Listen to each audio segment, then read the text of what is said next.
Novel ہے novel. کیا آپ چاہتے ہیں بے شمار بہترین کہانیاں، رومانٹک، جاسوسی، فلسفیانہ، ڈراؤنے اور سائنسی ناولز بہترین آواز میں سننا؟ تو آج ہی ہمارے YouTube channel KZ audio novels and stories کو سبسکرائب کریں تاکہ آپ کو آنے والی ہر ناول، کہانی اور شاعری کی نوٹیفیکیشن ملتی رہے۔ پیکٹ کا راز، ایپیسوڈ 2، انسپیکٹر جمشید سیریز۔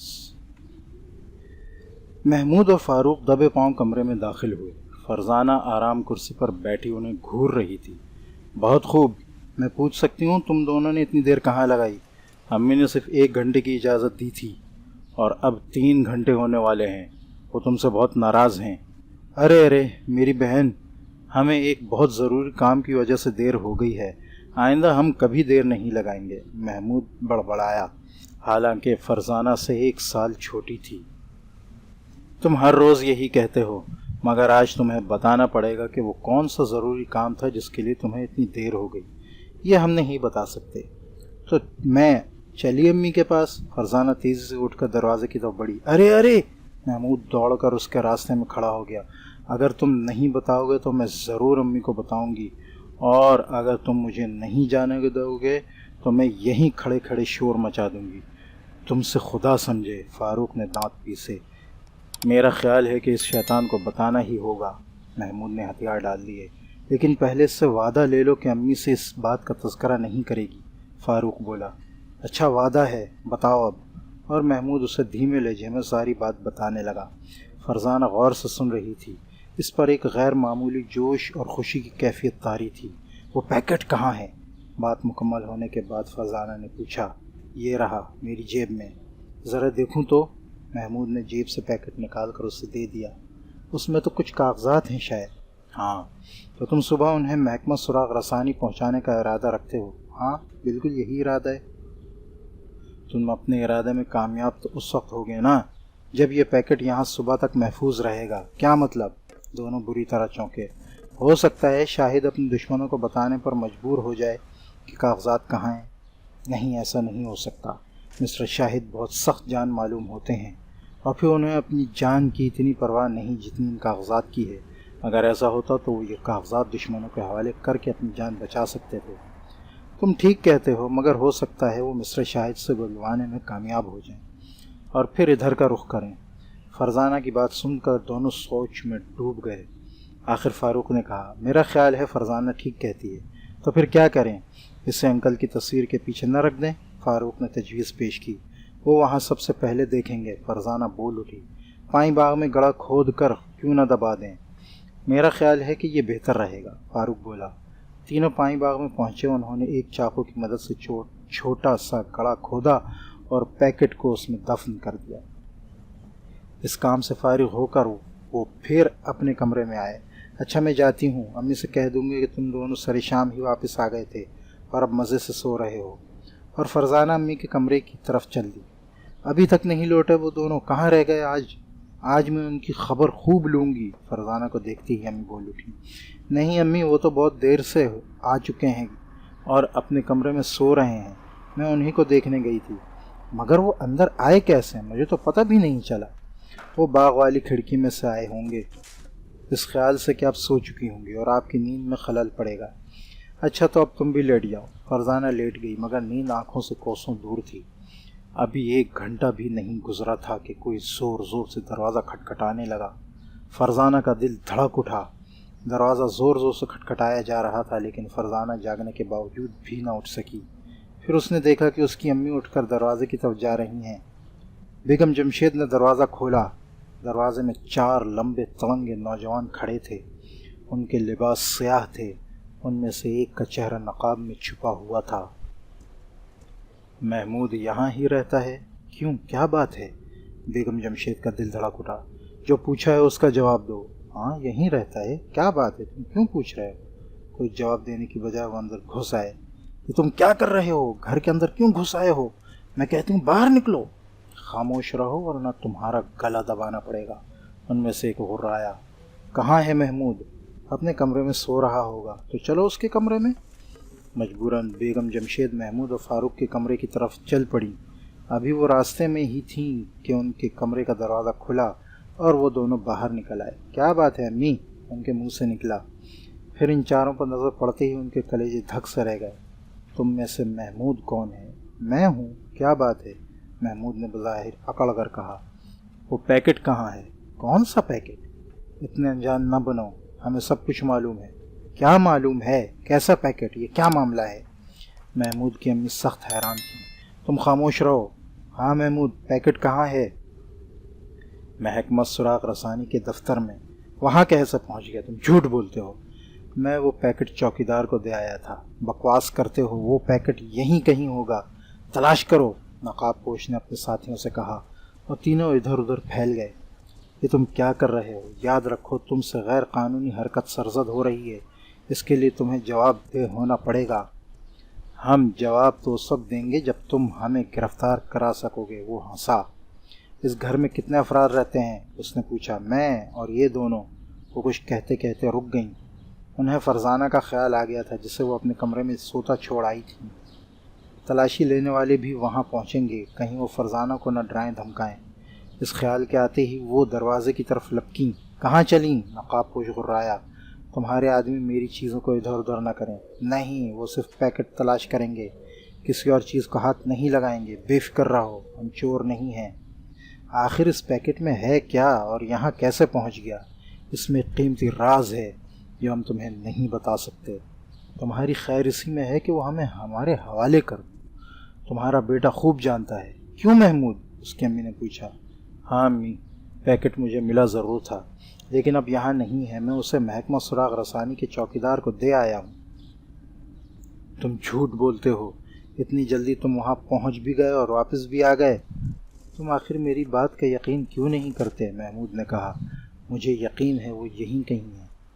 تم نے ضرور اسے کہیں چھپا دیا ہے۔ فاروق اور محمود کے دل دھڑک رہے تھے۔ وہ سوچ رہے تھے اگر یہ لوگ تلاش کرتے کرتے پائیں باغ تک پہنچ گئے تو کیا ہوگا؟ پھر نہ جانے مسٹر شاہد کا کیا بنا؟ انہیں ہمارا پتہ کیسا معلوم ہوا؟ تقریباً آدھ گھنٹے کے بعد اس کے ساتھیوں کی واپسی ہوئی۔ ناکامی ان کے چہرے پر جھلک رہی تھی۔ باس، ہم نے پلنگ، کرسیوں، صوفوں تک کو پھاڑ ڈالا لیکن پیکٹ کا سراغ نہیں ملا۔ ارے تمہارا ستیہ ناس، تم نے میرا سامان برباد کر دیا۔ بیگم جمشید تقریباً رو پڑی۔ ہم نے مجبوراً ایسا کیا ہے۔ جب پیکٹ کہیں نہ ملا تو گدے پھاڑنے پڑے۔ گھر میں کوئی اور فرد تو نہیں ہے؟ باس نے پوچھا۔ تینوں کے دل دھڑک رہے تھے۔ یک بارگی انہیں فرزانہ کا خیال آیا، مگر دوسرے ہی لمحے وہ حیرت کا بت بن گئے۔ ان کا ایک ساتھی کہہ رہا تھا، نہیں، گھر میں اور کوئی بھی نہیں۔ کیا؟ گھر میں اور کوئی نہیں؟ نقاب پوش کے لہجے میں بے یقینی تھی۔ نہیں۔ اس بات پر انہیں حیرت بھی ہوئی اور خوشی بھی، ساتھ ہی وہ پریشان بھی تھے کہ فرزانہ کہاں چلی گئی۔ بہت خوب، میں بھی پوچھ لیتا ہوں۔ یہ کہتے ہوئے نقاب پوش نے ریوالور جیب سے نکال لیا۔ دوسرے ہی لمحے ریوالور کی نال بیگم جمشید کی کن پٹی پر رکھی تھی اور وہ ان سے کہہ رہا تھا، اگر تم نے پیکٹ کا پتہ نہ بتایا تو میں گولی مار دوں گا۔ میں محمود ہکلایا۔ اس وقت اس کی حالت بہت نازک ہو گئی تھی۔ وہ بے بس ہو گیا تھا۔ ایک طرف ماں کی زندگی تھی تو دوسری طرف وہ پیکٹ۔ تم اب تک خاموش ہو، میں 10 تک گنتا ہوں۔ اگر تم نے 10 پر بھی نہ بتایا تو تمہاری ماں کی لاش تمہارے قدموں میں تڑپ رہی ہوگی۔ مت بتانا بیٹے، ہو سکتا ہے اس پیکٹ کے ان کے ہاتھوں میں چلے جانے سے کسی کو کتنا نقصان پہنچے، اس لیے میری جان کی ہرگز پرواہ نہ کرنا۔ ان کی والدہ چلائیں۔ ایک، نقاب پوش غرایا۔ تو ان کے رنگ اڑ گئے، مگر بیگم جمشید پرسکون تھیں۔ تین پر دونوں گڑبڑا گئے۔ 4، 5، 6، 7، ٹھہرو! فاروق چلا اٹھا۔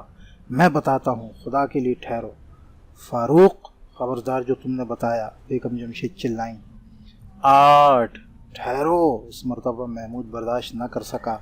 وہ پیکٹ پائیں باغ کے ایک درخت کے پاس زمین میں دفن ہے۔ بہت خوب، نقاب پوش نے مسکراتے ہوئے کہا۔ یہ تم نے کیا کیا؟ تم اپنے باپ سے بہت پیچھے رہ گئے۔ اگر اس وقت وہ ہوتے تو کبھی نہ بتاتے، چاہے یہ لوگ میری بوٹیاں تک نوچ ڈالتے۔ چل کر وہ جگہ دکھاؤ، نقاب پوش نے اسے کندھے سے پکڑتے ہوئے دھکیلا۔ فاروق اور محمود دروازے کی طرف بڑھے۔ تم بھی ساتھ چلو، نقاب پوش خرایا۔ وہ بھی محمود کے پیچھے چل پڑی۔ ان کے قدم بوجھل بوجھل تھے، جسم میں جیسے جان نہیں رہ گئی تھی۔ سب پائیں باغ میں آئے۔ رات تاریک تھی، اگر ان کے پاس ٹارچیں نہ ہوتیں تو ہاتھ کو ہاتھ سجائی نہ دیتا۔ دھڑکتے ہوئے دلوں کے ساتھ وہ اس جگہ پر پہنچ گئے جہاں انہوں نے پیکٹ دفن کیا تھا۔ یہی ہے وہ جگہ، محمود نے اشارہ کیا۔ وہ تیزی سے اس جگہ جھکے مگر ٹھٹک گئے۔ مٹی گڑھے کے کنارے ایک چھوٹے سے ڈھیر کی صورت میں پڑی تھی اور خالی گڑھا لمبے تڑنگے بدماشوں کا منہ چڑھا رہا تھا۔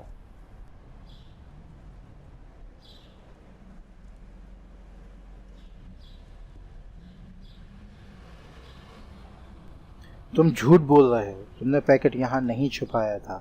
نقاب پوش کی آواز میں شدید غصہ تھا۔ خدا کی قسم ہم نے یہاں ہی چھپایا تھا۔ محمود فوراً بولا۔ تو پھر وہ کہاں چلا گیا؟ دیکھ نہیں رہے ہو؟ گڑھا کسی نے دوبارہ کھودا ہے، مٹی اس کے کنارے کے پاس پڑی ہے۔ معلوم تو یہی ہوتا ہے۔ تم تینوں میرے ساتھ آؤ، اس نے اپنے ساتھیوں سے کہا اور پائیں باغ سے ہوتا ہوا باہر نکل گیا۔ اس کے ساتھی سر جھکائے اس کے پیچھے جا رہے تھے۔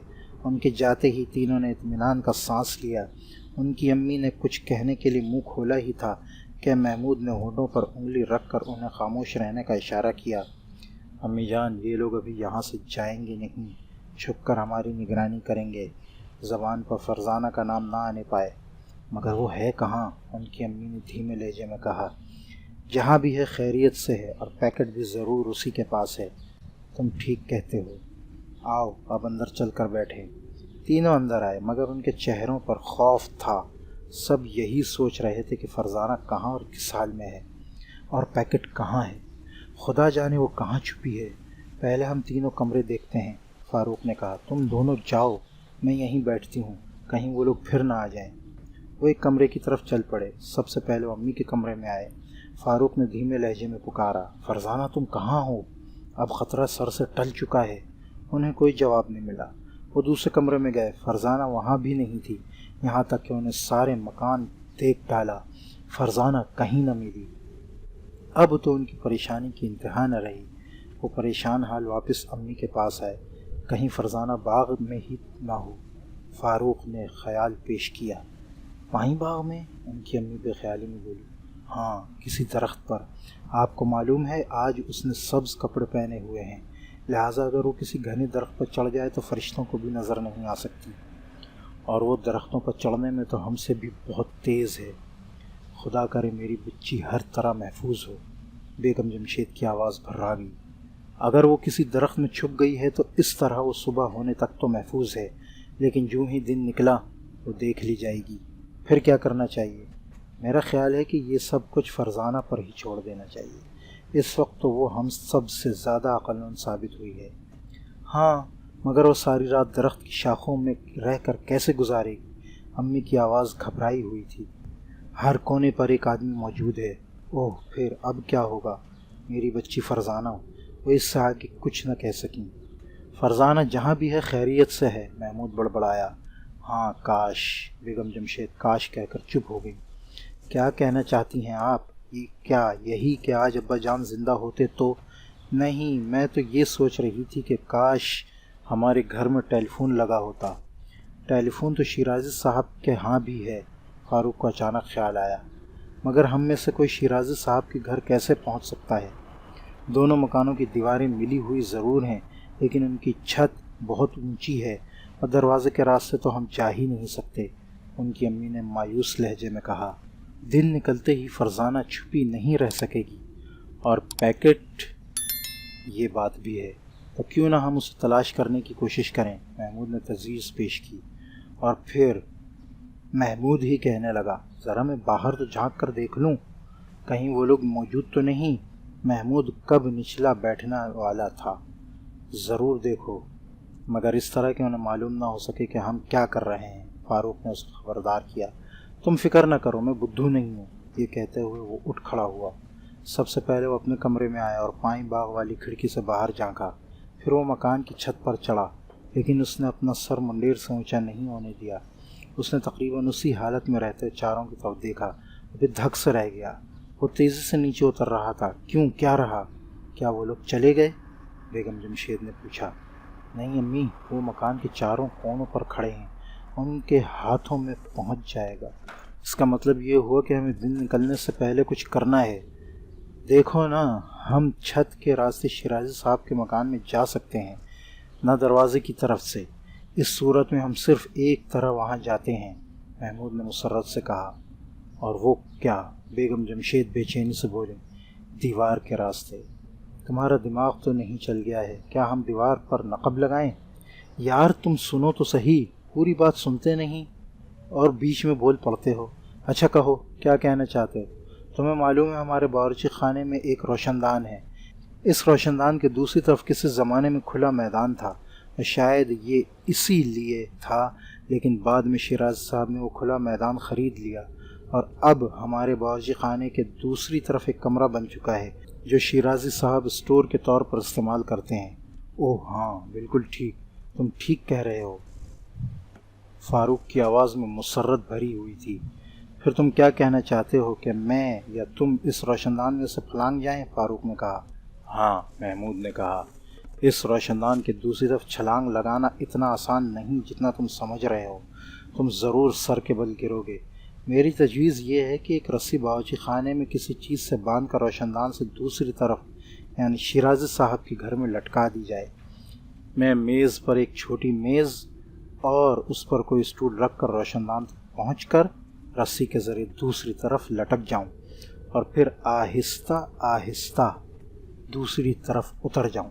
کیوں ہے نا شاندار تدبیر؟ محمود نے فخری انداز میں دونوں کی طرف دیکھا۔ بالکل ٹھیک، فاروق نے اس کے خیال کی تائید کی۔ تینوں اٹھے، سب دروازے اندر سے بند کیے اور باورچی خانے میں چلے گئے۔ فاروق نے بڑی میز دیوار کے ساتھ لگا دی اور پھر اس پر ایک چھوٹی میز رکھ دی۔ یہ کام وہ اتنی احتیاط سے کر رہے تھے کہ ذرا سی بھی آہٹ نہ ہو۔ اب محمود بڑی میز پر چڑھا، پھر چھوٹی میز پر۔